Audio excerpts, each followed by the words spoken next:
அனைவருக்கும் வணக்கம். இன்றைக்கி நம்ம பார்க்க இருக்கிற தலைப்பு மகாபாரதத்தில் திருதராஷ்டிரர் எதனால் கண்ணு தெரியாமல் பிறந்தார் பார்ப்போமா? வாங்க கதைக்குள்ளே போகலாம். நம்ம வாய்ஸ் ஆஃப் சனு சேனலை சப்ஸ்கிரைப் பண்ணாதவங்க சப்ஸ்கிரைப் பண்ணிவிடுங்க. கதைக்குள்ளே போகலாம் வாங்க.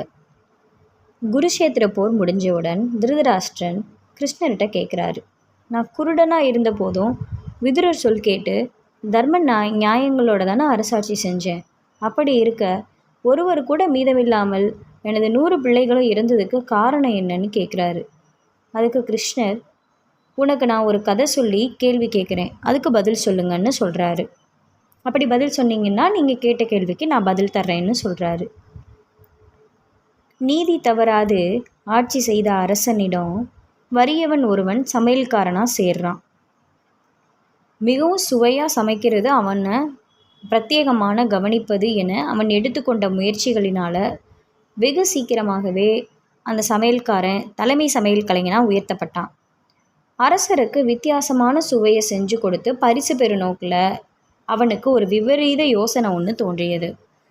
அதன்படி அரண்மனையோட குளத்தில் இருந்த அன்னத்தோட குஞ்சு ஒன்றினை பிடிச்சு ரகசியமாக சமைச்சு அரசருக்கு பரிமாறுறான். தான் சாப்பிடுவது இன்னதென்று தெரியாமல் அச்சுவையில் மயங்கி மன்னர் அதை மிகவும் விரும்பி சாப்பிட்டதோடு அடிக்கடி அதையே சமைக்கணும்னு கட்டளையிடுறாரு. அதோடு அந்த சமையல்காரனுக்கும் பெரும் பரிசும் அளிக்கிறாரு. திருதராஷ்டிரரே, இப்போது பதில் சொல்லுங்கள். அரசன் சமையல் கலைஞன், இவரில் அதிகம் தவறிழைத்தது யாருன்னு கேட்குறாரு. ஒரு முறை வசிஷ்டரோட சமையல்காரன் தான் அறியாமலே புலால் கலந்த உணவை அவருக்கு வைத்து விட்டார். ஆயினும் அதை வசிஷ்டர் கண்டுபிடிச்சு அவனுக்கு சாபமிட்டார். அந்த விவேகமும் எச்சரிக்கையும் ஏன் இந்த அரசன்கிட்ட இல்லை? சமையல்காரன் பணம் பரிசுகளுக்கு ஆசைப்பட்டிருப்பான், அதனால் அவன் செய்த தவறு சிறியது.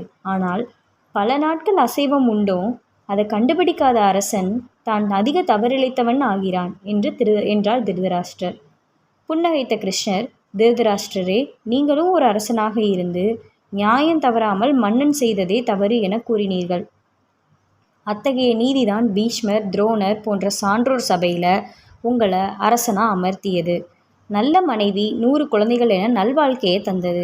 ஆனால் நான் சொன்ன கதை உங்களை பற்றியது தான். போன பிறவியில் நீங்கள் உங்கள் தவறால் 100 அன்ன குஞ்சுகளை உணவாக சாப்பிட்ருக்கீங்க. அந்த அன்னங்கள் அதன் தாயார் எத்தனை வேதனை அடைந்திருக்கும் என்பதை உன் 100 பிள்ளைகளை இழந்து நீ அறிந்து கொள்கிறாய். ஆனால் தினம் தினம் கண்ணிருந்தும் அதனை பார்த்தும் உனக்கு சைவ அசைவ உணவுகளுக்கிடையே வேறுபாடு தெரியலை. அதனால தான் நீ கண் தெரியாதவனா இந்த பிறவியில் பிறந்த.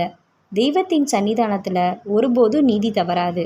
அவரவர் வினைக்கேற்ப அவரவர் வாழ்வும் அமையும் என்றார். தன் வினையே தன்னை சுட்டதென்று உணர்ந்தார் திருதராஷ்டிரன். எதுவுமே ஒரு காரணத்தோடு தாங்க நடக்குது. காரணம் இல்லாமல் எதுவும் நடக்கிறது கிடையாது.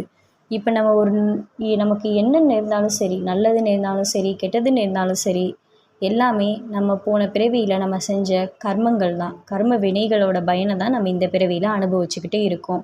நல்லது செஞ்சால் நல்லதே நடக்கும், கெட்டது செஞ்சால் கெட்டது தான் நடக்கும்.